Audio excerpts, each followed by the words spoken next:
We know the rules, but do we live like they are optional, or are they life-shaping commands? Are they polite platitudes, or just something that we monotonously live by? Notice this: moral knowledge without formation can actually become a cause for moral drift. And in Deuteronomy chapter 5, we'll revisit the 10 Commandments as basically the covenantal grammar for everyday life. And I'll give you one immediate action to make one command actually change your week. In this episode of Biblical Unlocks, this show is designed to help build your habit of reading the Bible, understanding the Bible, and applying it in your daily life. If you enjoy episodes like this, please consider following and rating the show. It's free, it helps me out a lot, and you can always change your mind later. Now let's get a little bit of context into this chapter.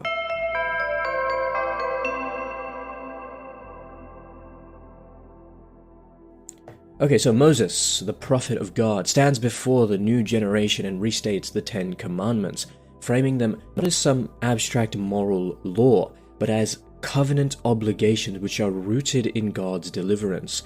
Deuteronomy chapter 5 is going to represent, right? It's going to present again Sinai, the language of Sinai, which involves obligation and motive, and remembering Israel's rescue. And this is going to link behavior, ethical behavior, to covenantal identity as the Israelites enter the promised land, or prepare to enter the promised land. And the 10 Commandments, you can see them in Exodus chapter 20. We're going to revisit them here. So I'm going to read the first 6 verses. This is going to be a little bit of a prelim, God's saving action as the basis for the law. And my question for you to stay engaged is, why does law begin with rescue? What difference does the motive make? Okay, let's read. Verse 1 to 6. Moses convened all Israel and said to them, "Hear, O Israel, the statutes and ordinances that I am addressing to you today. You shall learn them and observe them diligently. The Lord our God made a covenant with us at Horeb.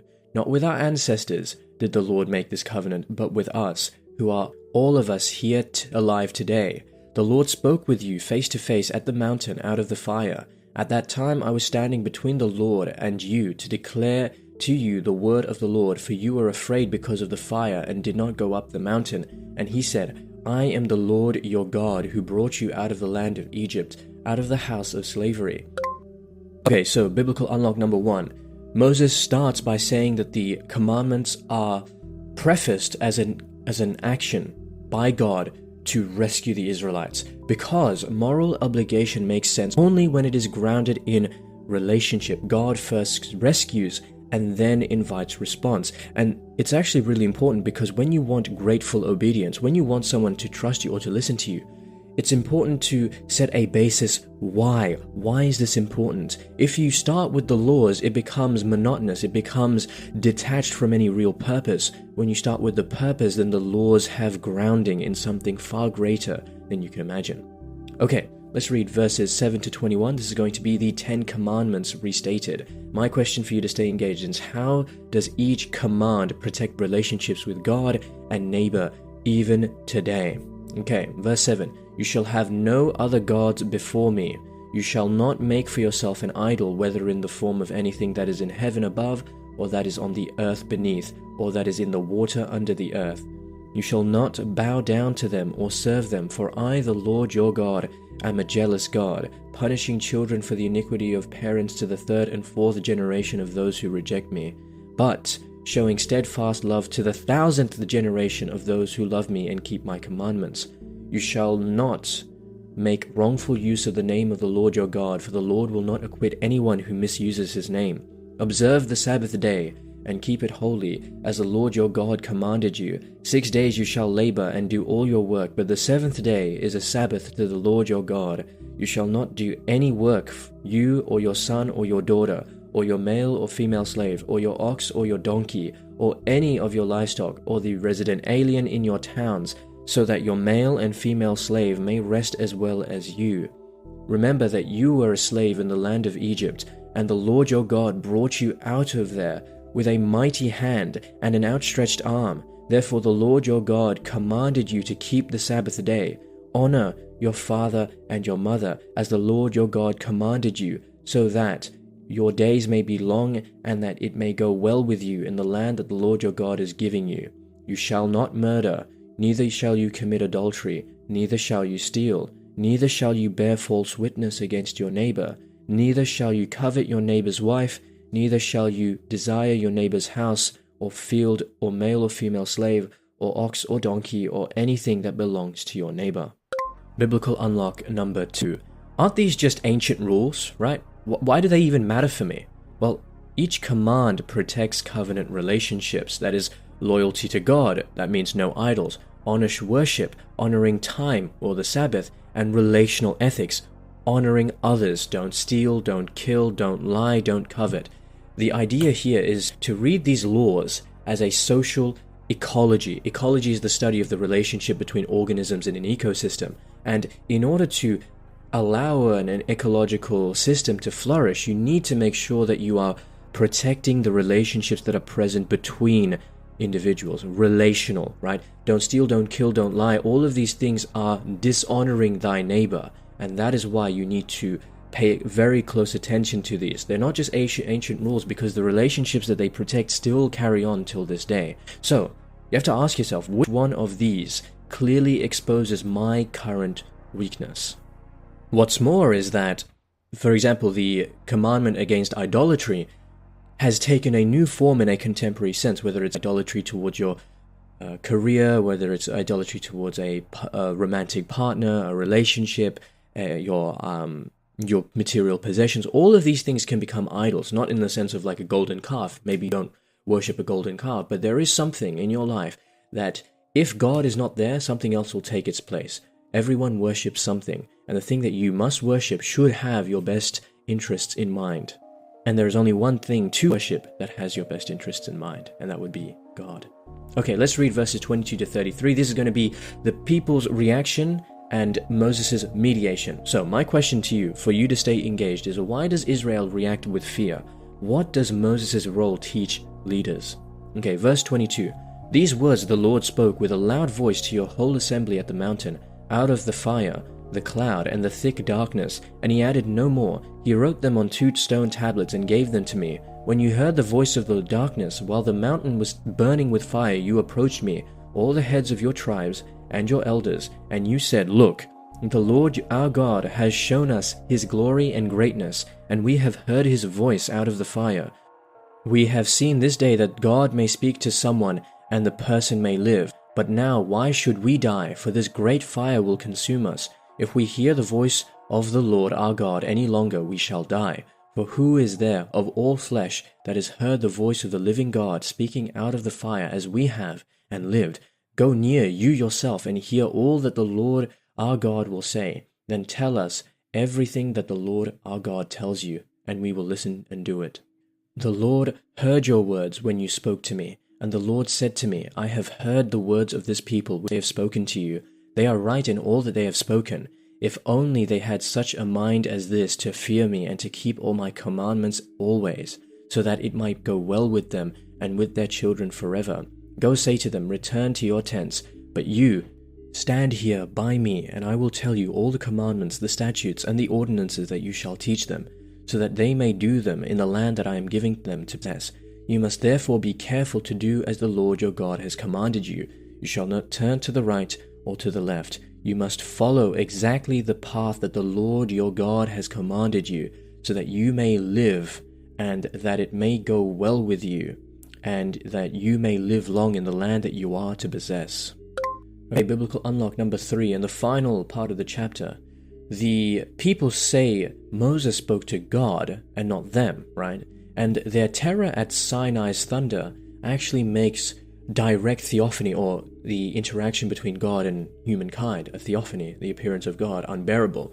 So this is why Moses mediates. And the episode here shows leadership's pastoral task. That is, the task that Moses has, the leadership task that he has, is to translate that divine holiness into an accessible instruction without removing the awe that actually grounds obedience. And in the final verse of the chapter, you must follow exactly the path that the Lord your God has commanded you, so that you may live and that it may go well with you, and that you may live long in the land that you are to possess. So that's verse 33, right?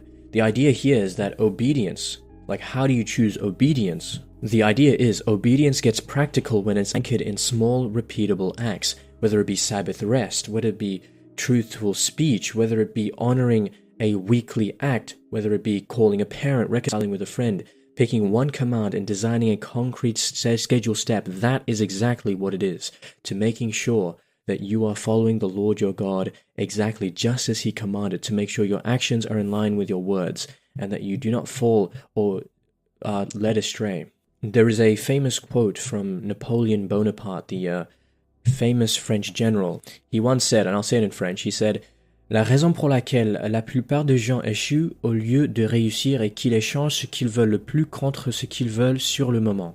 So he said, the reason why most people fail instead of succeed is they give up what they want most for what they want in the moment. And I think this is really important, especially here, because we know, like, big picture, that we want to follow God. We know that we want to, get to heaven. We want to spread the gospel here on earth. But yet, temporary, fleeting desires and pleasures and passions are what actually distract us from our ultimate goal. So, if we stay on the path and not go to the left or to the right, that's going to be difficult because we have instantaneous and momentary falterings. But the longer we stay on the path, the longer we say, you know what, I'm going to commit my way to the Lord. Even though I'm going to have ups and downs, I'm going to keep going in the right direction. You'll eventually reach the promised land. Okay, let's see how this chapter actually fulfills Jesus Christ.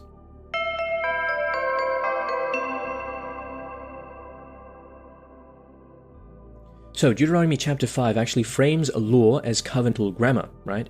So Christ fulfills both the motive and the meaning of that grammar, those rules that we are seeing. So you can go through all of history and ask, is there anyone in all of history who managed to do all of the commandments perfectly? And you'll get one name, who is Jesus Christ, right? And he is the embodiment of the law's perfect heart, that is perfect loyalty to the Father and love for the neighbor. And he recenters obedience around the twofold commandment to love God and to love others. The 10 commandments, even in the New Testament, still function as a moral map, but Christ gives them their ultimate end, that is, formation into a people that is shaped by grace, who now obey from gratitude and who are empowered by the Spirit. Jesus is actually asked which of these 10 commandments is his favorite, or which is the greatest. In Matthew chapter 22 verses 34 to 40, we read, "When the Pharisees heard that he had silenced the Sadducees, they gathered together, and one of them, an expert in the law, asked him a question to test him. 'Teacher, which commandment in the law is the greatest?'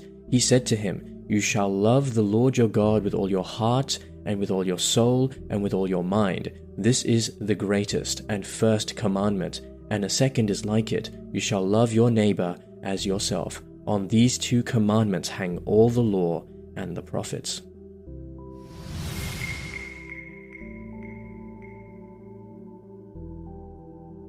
Okay, so how can we apply this chapter in our daily life? So the first thing is, I think it's important to choose one of the 10 commands, right?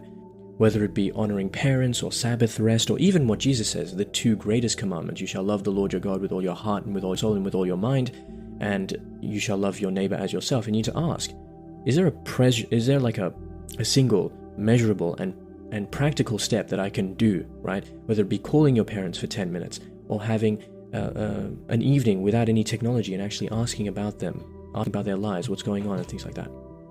And the second thing to make sure you're staying accountable with this sort of keeping up with the commandments is, which commandment did I honor today, right? Which did I ignore? And if you keep a week log of all of the things that you've done and all the things that you need to improve on, and reflection, and you have constant accountability for all of these things, it'll become very easy for you to actually check, am I following God's plan? Am I going to the left or to the right of it? Or am I actually staying diligent in this because I care about what God has asked me to do?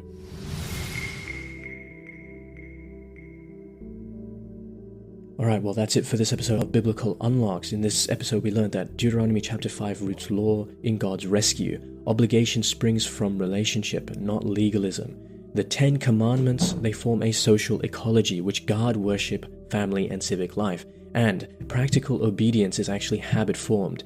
If you pick one commandment and make it concrete, and you make it a scheduled step in this week, it'll become much easier for you to follow these in the long run. So next time we'll move from covenant law to the next stage of Israel's pilgrimage in Deuteronomy chapter 6, where Moses' teaching is going to show how we should love God in the home, the Shema, which we'll learn tomorrow, and there's going to be practical catechesis for the next generation. You don't want to miss it. Anyway, that's it for this episode of Biblical Unlocks. If you enjoyed this episode, please feel free to rate the show and follow. It's free, it helps me out a lot, and you can always change your mind later. Otherwise, just have a blessed day. And remember, if you're not in your word, you're in your feelings. Godspeed.